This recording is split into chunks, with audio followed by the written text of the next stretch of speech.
Okay, let's talk about CFT here. Okay, so first let's understand the assumptions. The assumptions are the metal and the ligand.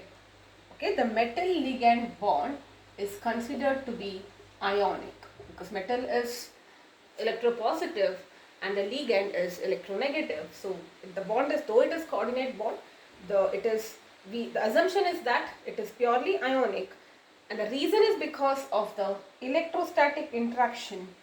Okay, because of electrostatic interactions or force of attraction between the metal and the ligand. Okay, so that's the first assumption.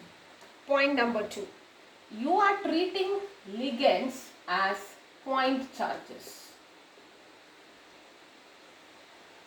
Okay, which if the ligand is negative, then there will be if the ligand is negative, you consider it as point charges in the case of anions, or if it is neutral, ligands can be neutral also, correct? If the ligand is neutral, then we consider it as a dipole-dipole interaction. Okay, so because if it is ligand, if the ligand is neutral, I cannot have electrostatic force of attraction, then we will consider it to be a dipole-dipole. So the ligands are treated as point charges which are negatively charged in the case of anions, or negative end of dipoles in the case if it is a neutral molecule. Okay, now the third point, the arrangement of ligands around the central metal atom, okay, around the metal is in such a way that the repulsion is minimum. You know this point. Any cases, they kind of align themselves in such a way that repulsion is minimum. The best possible position for which the repulsion is minimum. Okay. And next point, in the free metal atom or ion, now if the metal is free, that means it is not bound to any ligands. Let us say before the ligands are forming a coordinate bond. Okay, so all the d orbitals of the metal are degenerate. That means they have the same energy. Okay, so the energy of dxy is equal to dyz is equal to dxz is equal to dx square y square is equal to dz square.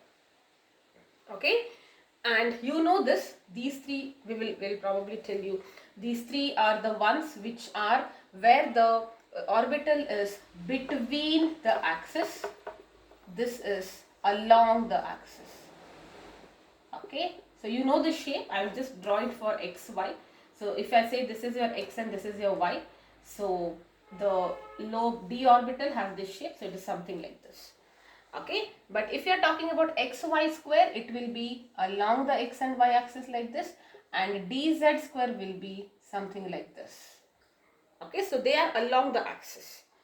Alright, now anyways, if the ligands, when they approach, if the ligands approach to form a coordinate bond, what is happening? Because the ligands are approaching, they are having a lone pair of electrons, correct? So there is a repulsion between the electrons of the lone pair and the electrons of the d orbitals. So there is repulsion between this and the d orbital electrons of the metal, or in general for the coordination compounds we talk about d orbitals only. And what happens when there is repulsion? All the 5d orbitals are raised to a higher energy level. Okay, so the energy level was something like this. Because there is repulsion now, because somebody is coming with lots of electrons, they will be raised to a higher energy level. Okay, and as the ligands move further closer, okay, then the d orbital will be split into two parts. We say the degeneracy is lifted here. Okay, so there are two sets. One is with the, we call it as T2G and EG. Okay, this is with the lower energy and this is with the higher energy. Okay, now generally there are two sets. One set with the lower. Now it depends on what is coming and how the splitting will happen in such a way. It depends on the ligands. But anyways, Let us first write this, that it splits into two things. Whatever is having the lower energy, that will be TTG, and higher energy will be EG. Okay. Now generally, let us say we'll write it, this will be lower. It depends on how it is coming, but I will explain that later. And this will be x square minus y square d z square. It can be other way around if the kind of ligand is different. Okay.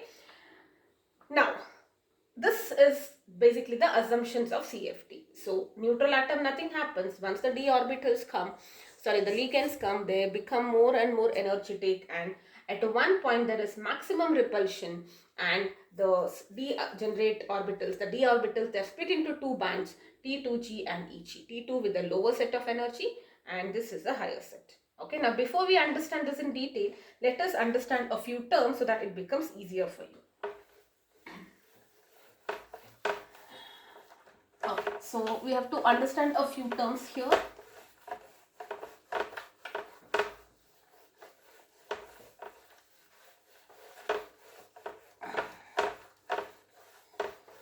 Okay, the first one is, in general, the d orbitals, 5d orbitals, this is a free metal atom. Okay, now as the ligand is coming closer, this is the ligand, what is happening is that they get raised to a higher level, but all of them are still degenerate. Okay, and as the ligand comes even more closer, they are split into two bands, T2G and EG. Okay, this is higher energy band and this is the lower energy band, and the average value is what we call as Berry center. Okay, this is what we call as Berry center, average value.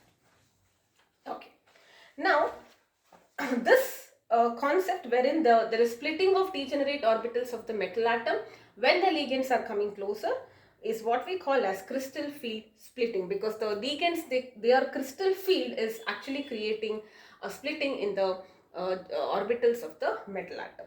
Okay, now the difference between this energy is what we call as crystal field splitting energy, or delta. What is this? The difference between the two sets of energy. Difference between this. Okay, I should say difference, so it can be either way. Alright, difference between this, whichever is higher and whichever is lower. Now generally this is higher, so let me just write it as Eg minus T2G. This difference is what we call as energy difference, is what we call as crystal field splitting energy. Okay, now this value depends on a lot of factors, like it depends on the oxidation state of the metal. If the charge is higher, larger is the field splitting. It depends on the type of orbitals, how much is the difference, correct? Like in the case of 5D, it is greater in comparison with 4D and so on. It also depends on the geometry of the complex. If it is octahedral, this delta T will be nearly 4 by 9 times of delta O. Okay, this is tetrahedral and octahedral. So octahedral will be having a higher crystal field splitting energy, because 6 ligands are coming. There is a lot of splitting there. Okay, it also depends on the nature of ligands.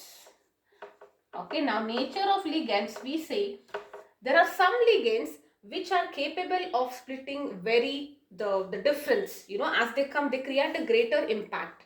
So the splitting is much. Okay, so those are what we call as strong ligands, if they are able to create a greater splitting. And there are other ligands which are not able to create the as strong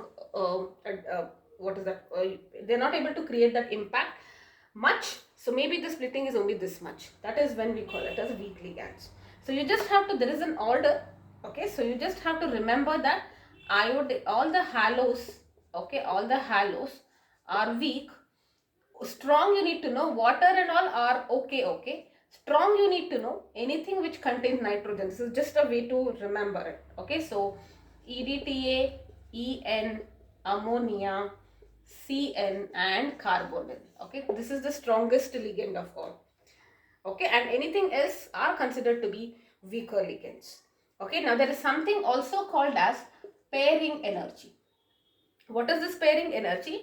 The energy required to pair an electron in the orbital. So when the electron from the ligand has to come and pair with an electron from the orbital metal, energy has to be supplied, and that is what we call as pairing energy. Okay. Now in the case of weak ligands, what is happening? The ligand is weak, the pairing energy is in this case greater. Okay, pairing energy is greater, so they prefer to stay single, because to pair they are not able to split much, correct? And if they are not able to split much, the electrons cannot jump and pair to the higher excited state, correct? So they prefer to stay single or unpaired. Whereas in the case of strong ligand, you know, the splitting is more, okay, because they are very strong. So the crystal field splitting energy is greater than pairing energy. That means they prefer to be paired, because little energy you give, they prefer to be paired. Okay, they don't want to go jump up, they prefer to be paired. That is what you need to know. Okay, yes. So let me take an example of explanation of this with the example in the case of octahedral complexes. Okay, so what is crystal field splitting in the case of octahedral complexes? Okay, now you know, in the case of octahedral complexes, how many ligands will be there? There will be 6 ligands. Okay, now the 6 ligands can approach. How will they approach? Now if you consider x, y and z axis, they will approach like this. Okay, they will approach, the 6 ligands will approach along the axis. Okay, so 2 ligands like this, 2 ligands like this, 2 ligands like this. Okay, so they approach so whichever orbitals are there along the axis, they will have maximum repulsion. So maximum repulsion is experienced by the electrons which are along the axis, and which are those? Dx square minus y square and dz square. And because of maximum repulsion, they are raised to higher energy level. Okay, and the other 3 minimum repulsion, which the ones which are between axis, and they are dxy, dyz and dzx. They are raised to the lower they will be in the lower energy state, lower energy. Okay, so it all depends on how the ligands are approaching, right? So now if you draw the crystal field diagram, generally it will be like, initially all the 5 will be like this. Okay, and then what happens, as they come closer they still degenerate, and then they will split like this, and you will have, what will be in the higher state? Higher state will be, okay, higher state will be dx square, y square and dz square, and in the lower you will have dxy, dyz, dzx. Okay, and here you have the barycenter, and this is nothing but 3/5 of the total difference, and this is nothing but 2/5 of the total difference. Just blind way, if there are 2, it is 3/5 because it is equally split into 3 parts, right? And here it is 2/5.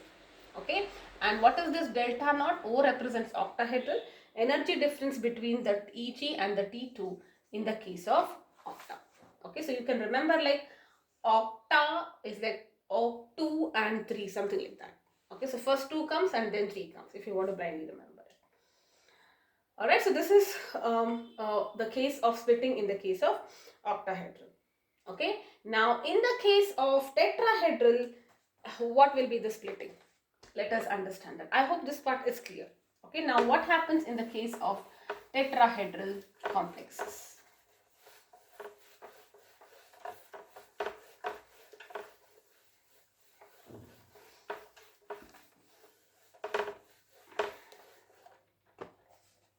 So in the case of tetrahedral, the ligands approach between, because it's easier to come them in between, because there are 4 ligands.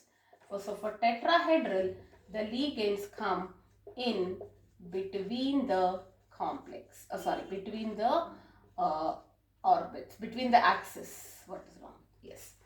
Okay, so they are coming like this. They approach in this direction. So whichever are in between, maximum repulsion is for dxy, yz and xz. So they are raised to a higher level, and minimum is for dx square, y square and dz square. They are in the lower state. So only thing is there, you know, the splitting. This is the barycenter. This is your Eg and T2G. Okay. So this will be higher to dxy yz, and here it will be 2 by 5th, and here you will have x square minus y square and z square. Okay, so this is how you will show the diagram. Okay, now how will the filling how will the filling of electrons be in the case of octahedral? Now let's talk about tetrahedral. Alright, so in the case of tetrahedral, if the pairing energy is greater than, because tetrahedral energy is lesser, you see that it is, in the case of octahedral it is double. So here this crystal field splitting energy is lesser, pairing energy is greater, that means the energy required to pair is greater, so it will not like to pair, it likes to remain unpaired. Okay, and unpaired electrons are called as high spin or spin free complexes. They can easily spin. Okay, low generally we do not observe much. In the case, you can, it also depends on the nature of ligands, but most of the times in the case of this is how it is. Now in the case of octahedral, it depends on these two factors, right? If delta O greater than P, what happens? If delta O less than P, what happens? Alright, now in the, if you talk about D configuration 1, 2, 3, it doesn't make any difference. Similarly 7, 8, 9, 8, 9, 10 doesn't make any difference. Electron filling in 4, 5, 6, 7 is the one which has this confusion. Correct? Now if you are talking about the fourth electron, see 3 electrons will come here like this, correct? So 3 electron. Now if you have delta not greater than pairing energy, that means what? Pairing energy is lesser, so it prefers to pair, correct? It wants to pair, and if it is pairing, then it is low spin complex, correct? And they are also, which complexes do that? Inner complex. That means they actually pair here, okay? If there is fourth electron, it doesn't want to come here, it will pair here, and that is giving you inner thing. Okay, and if your delta D naught is greater than less than pairing, then it doesn't want to pair, it remains unpaired, and that is outer. Unpaired means the next one will be paired. Okay, it all depends on the ligands. Maybe I will take one example later on, and then we can go to isomers. Okay, so for now I will